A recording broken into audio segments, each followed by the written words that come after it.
Buongiorno e benvenuti a Cosa c'è di nuovo, notizie dal web e non solo, di oggi, giovedì 6 ottobre.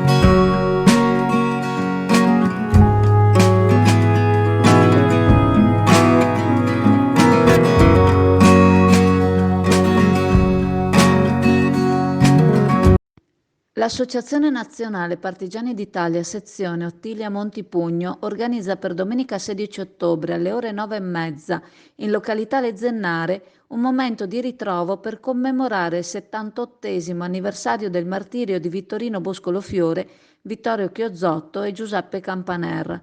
L'ANPI renderà memoria ai partigiani caduti nella lotta per liberare l'Italia dalla dittatura fascista e dall'occupazione nazista, deponendo un omaggio floreale al ciperetto in loro memoria. Il punto di ritrovo a Chioggia sarà in Campo Marconi davanti al museo alle 9.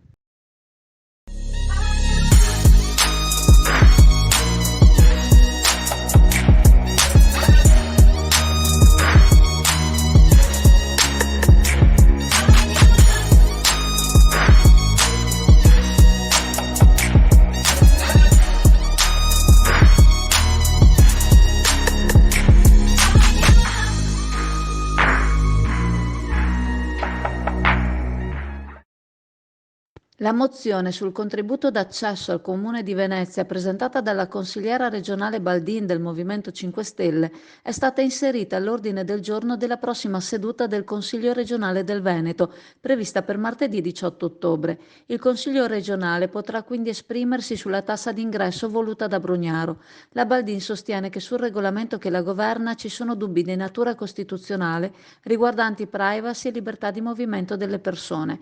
Chi ne potrebbe fare le spese, secondo la consigliera pentastellata, sarebbero i veneziani e ci sarebbero ricadute sul commercio e sull'artigianato. Si tratta di una decisione importante, sostiene la Baldin, che non può essere calata dall'alto. I veneziani devono poter dire la loro opinione anche tramite una consultazione popolare da svolgersi con gli strumenti più opportuni.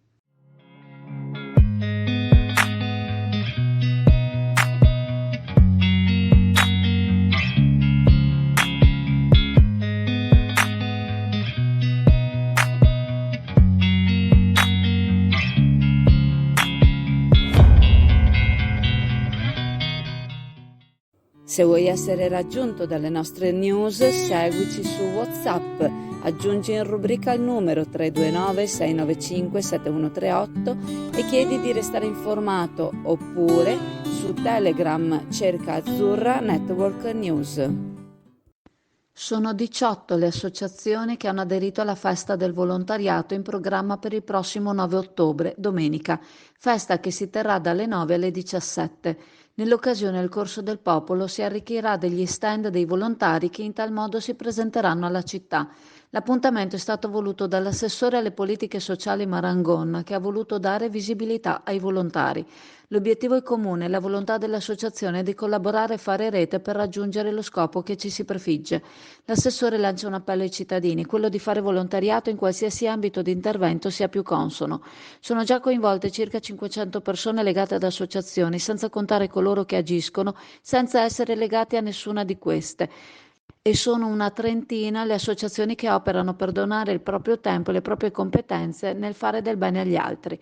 Durante la giornata di domenica, mentre a Vigo la Protezione Civile simulerà un'emergenza meteo, Andos porterà in piazza una dottoressa per dare informazioni. Una simulazione di interventi di primo soccorso sarà fatta da parte della Croce Rossa, presente inoltre la Penny Weirton che organizza corsi di italiano per studenti stranieri. Sarà poi presente il gazebo del Centro Servizi del Volontariato di Venezia, organismo che raggruppa tutte le associazioni di volontariato di cui è presidente Mario Morandi.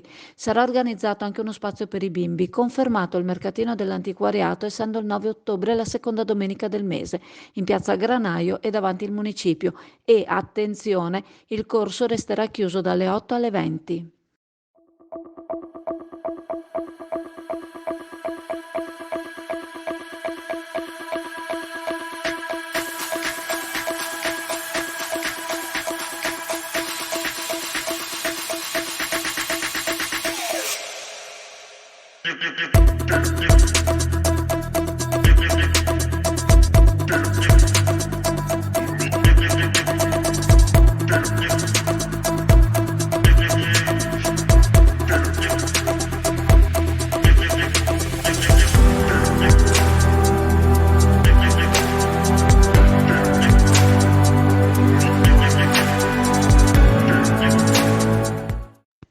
mattina presso il centro Valanghe di Arabba, in provincia di Belluno, si è tenuto un briefing tra Regione e ARPAV, a cui hanno partecipato anche esponenti dei Carabinieri, Forestali, Esercito e Vigili del Fuoco, dedicato alle previsioni meteo.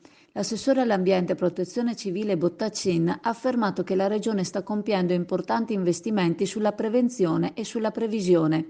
Su quest'ultima si stanno mettendo a punto una serie di strumenti per migliorare l'attendibilità delle previsioni. Questo permetterebbe di informare al meglio la popolazione in modo che le conseguenze di eventuali eventi calamitosi possano essere di portata inferiore. Diventa necessario un lavoro in sinergia tra il centro funzionale decentrato che trova sede presso la Protezione Civile regionale e le sedi operative di ARPAV, di Arabba e Teolo. L'assessore ha ricordato che i sistemi di previsione meteo in Veneto sono tra i più evoluti e si stanno mettendo a punto previsioni idrauliche che permetteranno di capire dove un fiume potrebbe esondare, permettendo di effettuare scelte anche per eventuali evacuazioni. Il tutto per dare maggior sicurezza ai cittadini. Le previsioni hanno infatti un valore strategico, ma la gestione di tutta la catena è importante. La Regione ha un ruolo fondamentale negli aspetti previsionali ed è quindi il riferimento principale per chiunque si occupi di emergenza. Il sistema della Protezione Civile del Veneto ha dato una lezione anche rispetto agli aspetti della previsione. È stato un piacere presentare le nostre attività, concluso Bottacci, anche ad altre realtà che seguono il territorio.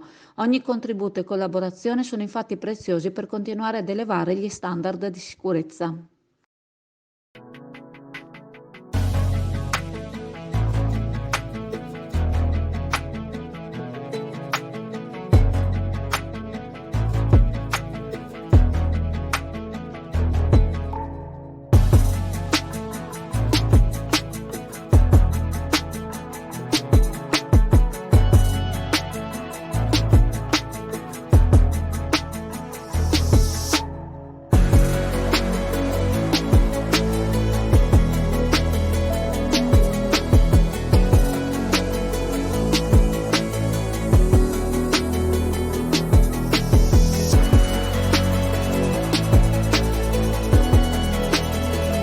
Ricordandovi che la farmacia di turno oggi, giovedì 6 ottobre, è la farmacia Kutulakis in Rivavena Chioggia.